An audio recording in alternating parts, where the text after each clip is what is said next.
किसी औरत का शौहर मर जाता तो उसे एक कमरे के अंदर बंद कर दिया जाता था। 40 दिन तक उसको उसी कमरे के अंदर न पेशाब पाखाने के लिए जाने दिया जाता था। और अगर 40 दिन के बाद वो औरत जिंदा निकल आती तो उसके सर को मूंड के कालक चेहरे पे लगा करके गधे की नंगी पीठ पे बिठा करके पूरे शहर में घुमाया जाता था कि ये वो मनहूसा औरत है जिसकी वजह से इसका शौहर मर गया। ये हाल था अगर किसी औरत का शौहर मर जाता तो वो माँ जो होती थी वो अपने बेटों की विरासत में आ जाती थी। बेटा चाहे तो अपनी माँ को अपने पास रख ले या ले जाकर के बाजारों में जाकर के बेच दे। लोग बच्चे अपनी माओं को बाजारों में बेच रहे थे, बच्चियों को जिंदा दरगोर किया जा रहा था। आओ जरा देखो, नबी की बारगाह में एक सहाबी हैं जिनका नाम हजरत दहिया कल्बी है। मेरे आका की बारगाह में तशरीफ लाते हैं, आकर के अर्ज करते हैं, आका आप मुझे कलमा पढ़ाइए, मुसलमान कर लीजिए, लेकिन मुझे ये बताइए मैंने गुनाह किए हैं कि अल्लाह मेरे गुनाहों को माफ फरमा देगा। मेरे आका ने फरमाया अल्लाह समंदर के झागों के बराबर भी गुनाह होंगे, अल्लाह उन्हें भी माफ फरमा देगा। दहिया कल्बी कहते हैं आका मैंने एक गुनाह बहुत बड़ा किया है, जब आपने कलमा पढ़ लिया मुसलमान हो गए तो रोने लगे। हजरत दहिया कल्बी का रोना देख करके नबी ने फरमाया क्या बात है, रोते क्यों हो? कहा आका मैंने एक गुनाह इतना बड़ा किया है कि अल्लाह वो गुनाह भी मेरा माफ कर देगा। मेरे नबी ने फरमाया क्या गुनाह किया है? कहने लगे या रसूल अल्लाह मैं जब जमाना जाहिलियत में अपने इन हाथों से 70 लड़कियों को जिंदा दरगोर कर चुका हूँ, 70 लड़कियों को जिंदा जमीन में गाड़ चुका हूँ।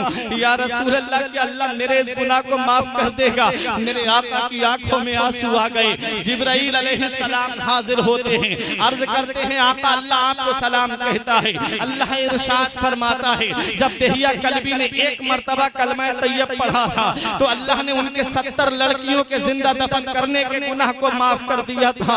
आप मेरी तरफ तवज्जो दीजिए, आप मेरी गुफ्तगू को बहुत गौर से सुनिए।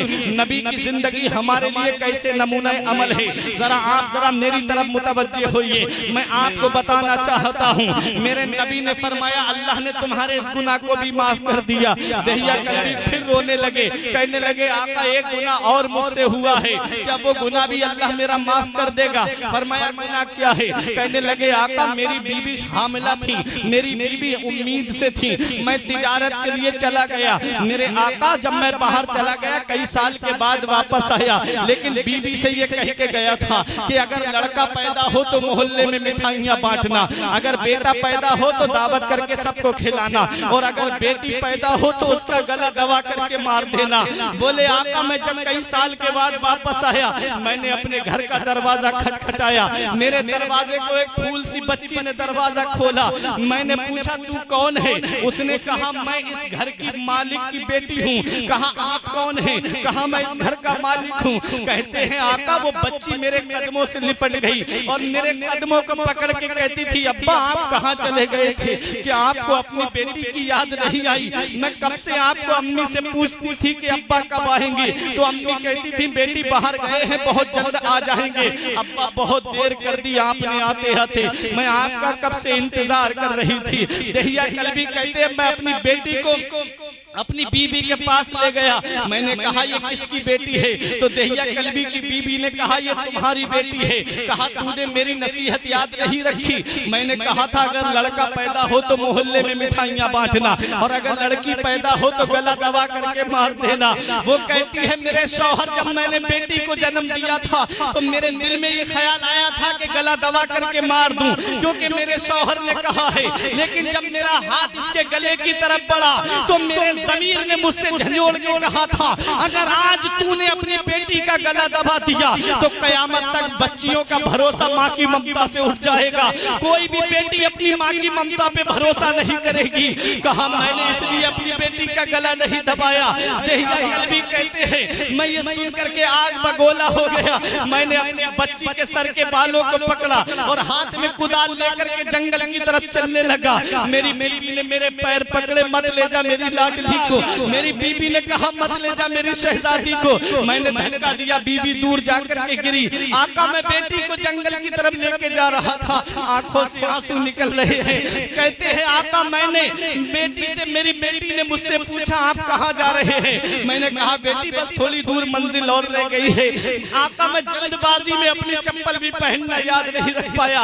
मेरे पैर में जब कांटे लगे, खून निकला, तो मेरी बच्ची ने कहा अब्बा बाप का खून बहा के दावत नहीं खानी है, वापस घर को चलो। मेरे अब्बा बाप का खून बहा करके हमें नहीं जाना है, वापस घर को चलो। लेकिन मुझे फिर भी ख्याल नहीं आया। मैं अपनी बच्ची को जब जंगल में लेकर के गया और मैं गड्ढा खोदने लगा, गड्ढा खोदने लगा, तो मेरी छोटी सी बच्ची ने देखा मेरी पेशानी पे पसीना आया, तो छोटे से दुपट्टे से अपना मेरा पसीना साफ करके कहती अब्बा अब भी घर को चलो, अब्बा इतनी परेशानी के साथ हमें कहीं नहीं जाना, अब्बा अब भी वापस चलो। कहते आका मुझे फिर भी रहम नहीं आया। कहते हैं जब गड्ढा खुद गया मैंने बेटी को उसमें खड़ा कर दिया, और जब मैंने बच्ची के ऊपर मिट्टी डालना शुरू की, मेरी बच्ची ने हाथ उठा के कहा अब्बा मुझे गोद में ले लो, मेरे पैर भारी हो रहे हैं।